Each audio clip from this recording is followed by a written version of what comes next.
BSNL ఒకప్పుడు ఇండియానే connect చేసిన network. తన మోటోనే కాదు, సబ్ లైన్ కూడా అదే, కనెక్టింగ్ ఇండియా. నిజంగానే 2000 సంవత్సరంలో ప్రపంచ టెలికాం రంగంలో ముందుకు వెళ్తుందని ఊహించిన నాటి సర్కారు బిఎస్ఎన్ఎల్ ను ఏర్పాటు చేసి భారీగా పెట్టుబడులు పెట్టింది.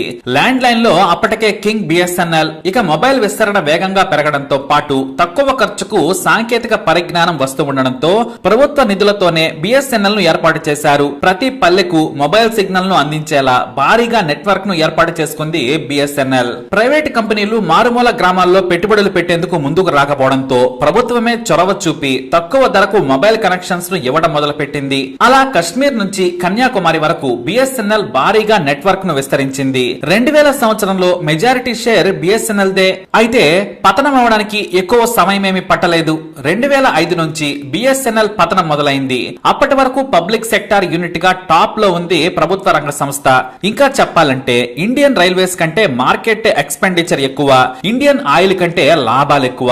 మరి ఇంతలా ఉన్న గంగిగవ్వును మెల్లిగా చంపటం మొదలు పెట్టారు అవినీతి పరులు. 2005లో సడన్ గా టెక్నాలజీ మారింది. అప్పటికే మెల్లిగా ఎయిర్టెల్, రిలయన్స్ కమ్యూనికేషన్స్, హచ్లు మార్కెట్ లో ఉన్నాయి. ఇక్కడ నుంచే మెల్లిగా బిఎస్ఎన్ఎల్ ను ఎవరికి తోస్తే వాళ్లు స్లో పాయిజన్ ఇచ్చారని విశ్లేషకులు అంటారు. ప్రభుత్వం పెట్టుబడి పెట్టిన డబ్బులకు కనీసం 10 రెట్ల లాభాలను ఇచ్చింది. మోస్ట్ సక్సెస్ఫుల్ పిఎస్యుగా రికార్డుకెక్కింది. మరి డబ్బులే లేని ప్రైవేట్ కంపెనీలు లాభాల వైపు వెళుతుంటే బిఎస్ఎన్ఎల్ మాత్రం ఎందుకు వెనకబడిందంటే సింపుల్. కావాలనే తమ తొత్తుల కోసం మెల్లిగా దానిని చంపేశారు. నేటికి చంపుతున్నారు. ఎందుకంటే తమ అనుకూలమైన పెట్టుబడిదారులకు అప్పనంగా ఉండేందుకు ప్రభుత్వాలు, అవినీతి అధికారులు డబ్బు దాహానికి ప్రజల కంపెనీ మూతపడే స్థితికి వచ్చింది. 2Gకి మారే క్రమంలో నిర్ణయాలను తొందరగా తీసుకోవడంలో అధికారులు అలసత్వం వహించారు. ఎందుకంటే లంచాలు మేసి ప్రైవేటు కంపెనీలను బలోపేతం చేయడం కోసం వారికి వెనుకాల రాజకీయ నాయకుల అండ ఉంది. ఒక ప్రైవేటు కంపెనీ బ్యాంకుల నుంచి అప్పులు తీసుకుని విజయవంతంగా కంపెనీ నడుపుతూ కోటాను కోట్ల రూపాయలను వెనకేస్తుంటే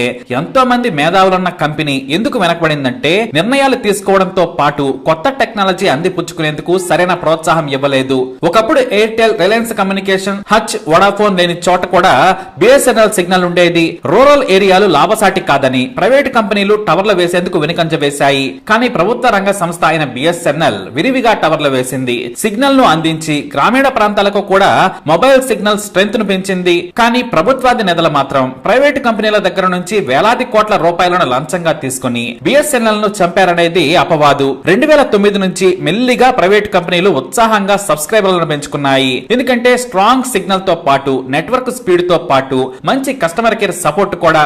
కానీ ఇక్కడ బిఎస్ఎన్ఎల్ కంపెనీ వెనుకబడడానికి ఉద్యోగుల హస్తం కూడా ఉంది. కంపెనీ ఖర్చులో 55% ఉద్యోగుల జీతాలకు అలవెన్స్లకే సరిపోయేది. అయినా కూడా ఇక్కడ వినియోగదారులంటే అలసత్వం. ప్రభుత్వ ఉద్యోగమే కదా అనుకుంటూ కస్టమర్ సపోర్ట్ ఇవ్వడంలో విసిగించారు. సరైన సమాధానాలు చెప్పకుండా దేవుడు లాంటి కస్టమర్స్ ను దూరం చేసుకున్నారు. ఏం జరిగినా తమ జీతాలు తమకు వస్తాయనేది వారి నమ్మకం. అలాగే వారి సోమరతనం కూడా కస్టమర్లను దూరం చేసుకుంది. 2007 నాటికి బిఎస్ఎన్ఎల్ రెవెన్యూ 40,000 కోట్లు, ఎయిర్టెల్ 18,420 కోట్లు.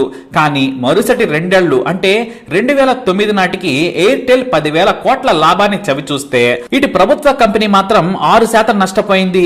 కానీ అప్పటికి ఇప్పటికీ ల్యాండ్ లైన్ నెట్వర్క్ లో కింగ్ మాత్రం బిఎస్ఎన్ఎల్. కానీ లాభసాటి వ్యాపారం మాత్రం మొబైల్ నెట్వర్క్ దే. నాయకులు, అధికారులు ప్రైవేటు కంపెనీలను బతికించేందుకు లంచాలు మేసి అక్కడి నుంచి చంపడం మొదలు పెట్టారు. 2G, 3G నెట్వర్క్ వరకు కాస్త ఆలస్యంగానైనా బిఎస్ఎన్ఎల్ కు లాభం కలిగింది. కానీ 4G నెట్వర్క్ కు వచ్చేసరికి మొత్తం సత్యనాశనం అయిపోయింది. మోడీ వచ్చాక వాస్తవానికి బిఎస్ఎన్ఎల్ కు బంగారు భవిష్యత్తు ఉంటుందనుకున్నారు. ఎందుకంటే బీజేపీ నేతలు సైతం బిఎస్ఎన్ఎల్ నష్టపోవడానికి కాంగ్రెస్ కారణమని ఆరోపించింది. మేము వస్తే దశ మారుస్తామన్నారు. కానీ పార్టీలు వేరైనా నాయకులంతా మోసగాళ్లేనని ఆ తర్వాత తెలిసిపోయింది. ఎందుకంటే జియోకు అంటే ముఖేష్ అంబానీకి లాభం చేకూర్చేందుకు మొత్తం ముంచారని కొంతమంది ఆరోపిస్తున్నారు. జియో వచ్చిన తర్వాత మొత్తం బిఎస్ఎన్ఎల్ మునిగిపోయే స్టేజ్ కు వచ్చేసింది. ప్రతి ఏటా నష్టమే. 2015 నుంచి 2021 వరకు దాదాపు 50,000 కోట్ల నష్టాన్ని మూటగట్టుకుంది. ప్రైవేటు కంపెనీలు 4G టెక్నాలజీతో ముందుకు సాగితే ఇంకా 3G, 2G నెట్వర్క్ మీదే ఆధారపడింది బిఎస్ఎన్ఎల్. మరి ఇప్పుడు మీరే చెప్పండి, ప్రభుత్వ రంగ సంస్థ అంటే మన ప్రజల సొమ్ముతో ఏర్పాటు చేసిన కంపెనీని ఎవరు ముంచుతున్నారు? మీరు లాభాలు మూటగొట్టకుండాని బిఎస్ఎన్ఎల్ కు స్పెక్ట్రం కేటాయించకుండా వదిలేశారు. కానీ నేటికి ఉత్తరాది గ్రామీణ ప్రాంతాల్లో బిఎస్ఎన్ఎల్ మాత్రమే దిక్కు. లాభం లేదని ప్రైవేట్ కంపెనీలు వదిలేస్తే ప్రభుత్వ పెద్దలు ఒత్తిడి చేసి నష్టం ఉన్న చోట కంపెనీని నడిపిస్తున్నారు. లాభాలు వచ్చే చోట జియో, ఎయిర్టెల్, వోడాఫోన్, ఐడియాలకు వదిలేశారు. నష్టాలు వచ్చే చోట మాత్రం డబ్బు ఖర్చు పెట్టి మరీ నిలబడ్డారు. టెక్నాలజీ మార్చుకునేందుకు నిర్ణయాలు తీసుకోలేదు. ఆ తర్వాత నష్టాల బాట పడ్డ తర్వాత పెట్టుబడి పెట్టి ప్రైవేటు కంపెనీలకు ధీటుగా నడపాలనే ఉద్దేశం ఎవ్వరికీ లేదు. ఎందుకంటే వచ్చిన పార్టీలు పర్సనల్ గా లంచాలు తీసుకుంటున్నారు. జనం సొమ్ముతో ఉన్న కంపెనీని మూత వేస్తున్నారు. మొన్నటికి మొన్న మోడీ సర్కారు దాదాపు 1,50,000 కోట్లు కేటాయించింది. ఇది బాగానే ఉంది, కానీ తెర వెనక మతలబు చాలా ఉంది. ప్రస్తుతం 4Gకి మారబోతుంది బిఎస్ఎన్ఎల్. అంటే మీరు కాస్త అర్థం చేసుకున్నట్లయితే ప్రైవేట్ కంపెనీలు 5Gకి మారే సమయంలో బిఎస్ఎన్ఎల్ 4Gకి మారుతుందన్నమాట.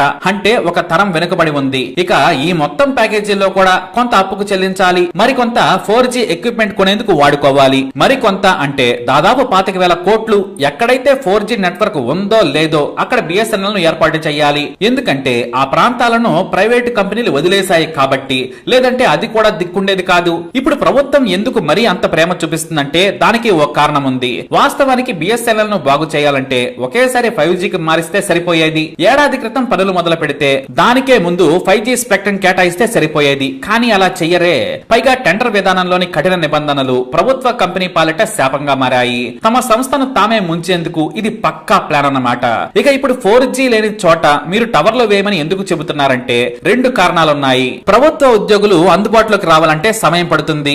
నెట్వర్క్ సదుపాయం లేక ఛత్తీస్గఢ్, మహారాష్ట్ర, ఏపీ, తెలంగాణ అటవీ గిరిజన ప్రాంతాల్లో నక్సలైట్ల ప్రభావం కారణంగా అక్కడ నేటి వరకు 4G లేదు. ఇక వరదల సహా ఇతర ప్రకృతి విపత్తులు సంభవించినప్పుడు సరైన టెలికమ్యూనికేషన్ లేకపోవడంతో ఇబ్బందులు ఏర్పడుతున్నాయి. అందుకే ఇప్పుడు అక్కడ 4G ఏర్పాటు చేయమని బిఎస్ఎన్ఎల్ ను ఆదేశించింది. ఇక లాభాలను చోట మాత్రం ప్రైవేట్ కంపెనీలు డబ్బులను పిండేసుకుంటాయి. అందుకే ప్రపంచమంతా 5G వైపు పరిగెడుతుంటే బిఎస్ఎన్ఎల్ ఇంకా పాత సామాన్లను రిపేర్ చేసుకుంటూ ఓల్డ్ టెక్నాలజీ ఎక్విప్మెంట్ ను సోనీ ఎరిక్సన్ నుంచి కొంటోంది. మరికొంత దేశీయంగా తయారు చేసిన వాటిని వాడుకుంటున్నారు. మొత్తానికి ప్రతి చోట అవినీతి, అలసత్వం కారణంగా ప్రభుత్వ రంగ సంస్థ మెల్లిగా నష్టాల బారిన పడింది. ఇప్పుడు 90% వినియోగదారులు ప్రైవేట్ కంపెనీలపై ఆధారపడ్డారు. సరైన కాంపిటీషన్ లేక జనాలను పీల్చి పిప్పి చేస్తున్నారు. అదే ప్రభుత్వ రంగ సంస్థ నుంచి పోటీ ఉంటే వినియోగదారులు, ముఖ్యంగా గ్రామీణ ప్రాంతాల వారికి మేలు జరిగేది. కానీ అలా చెయ్యరు. అంబానీలను, లక్ష్మీ మిట్టల్ లాంటి వారిని బాగు చేసేందుకు మొత్తానికి బిఎస్ఎన్ఎల్ ను ముంచేశారు.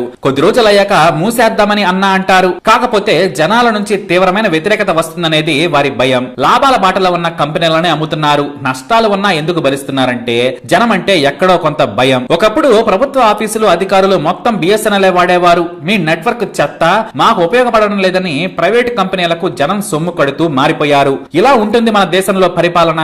బంగారు బాతుగుడ్డు లాంటి ప్రభుత్వ కంపెనీని ఎంతో చక్కగా గులాబీ రేకు అంటుగట్టినట్లుగా మెల్లిగా పేక పిసికి చంపేశారు. మరో 10 ఏళ్లలోపు బిఎస్ఎన్ఎల్ ను చంపేసి పిండం పెడతారు. మనం మాత్రం జియో వెనకాల పడాలి. బీజేపీ సర్కారు మొత్తం కార్పొరేట్ కంపెనీలకు దోచిపెడుతుందని బిఎస్ఎన్ఎల్ మాజీ ఉద్యోగులు విమర్శిస్తున్నారు. 2018లో 70,000 కోట్ల ప్యాకేజీను ఇచ్చినట్లే ఇచ్చి ఆపేశారు. ఆ తర్వాత కొంత ఇచ్చి వాటిలో 50 ఏళ్లు దాటిన ఉద్యోగులకు విఆర్ఎస్ ఇచ్చి పంపించేశారు. ఆ డబ్బులను వాటికి వాడుకున్నారు. సగానికి పైగా ఉద్యోగుల భారం తగ్గించుకునేందుకు కేంద్రం ఆలోచించింది. దాదాపు 1,60,000 మంది ఉద్యోగులు బిఎస్ఎన్ఎల్ కు ఉన్నారు. బ్రహ్మాండమైన వర్క్ ఫోర్స్ ఉన్న చిత్తశుద్ధి లేకపోవడం బిఎస్ఎన్ఎల్ మునగడానికి కారణం. అదే డబ్బులను కంపెనీ అభివృద్ధి కోసం వాడి జియోకు ధీటుగా నెట్వర్క్ ఏర్పాటు చేస్తే ఏ ప్రైవేట్ కంపెనీ నిలబడదు. కానీ అలా చెయ్యరు. ఎందుకంటే సర్వం అవినీతిమయం. మరి మొత్తంగా బిఎస్ఎన్ఎల్ పడిపోవడానికి గల కారణం ఇదే. మరి ఈ అనాలిసిస్ పై మీ అభిప్రాయాన్ని కూడా కామెంట్ ద్వారా తెలియజేయండి. అలాగే ఈ వీడియోని లైక్ చేయండి, షేర్ చేయండి, మా ఛానల్ సబ్స్క్రైబ్ చేసుకోండి.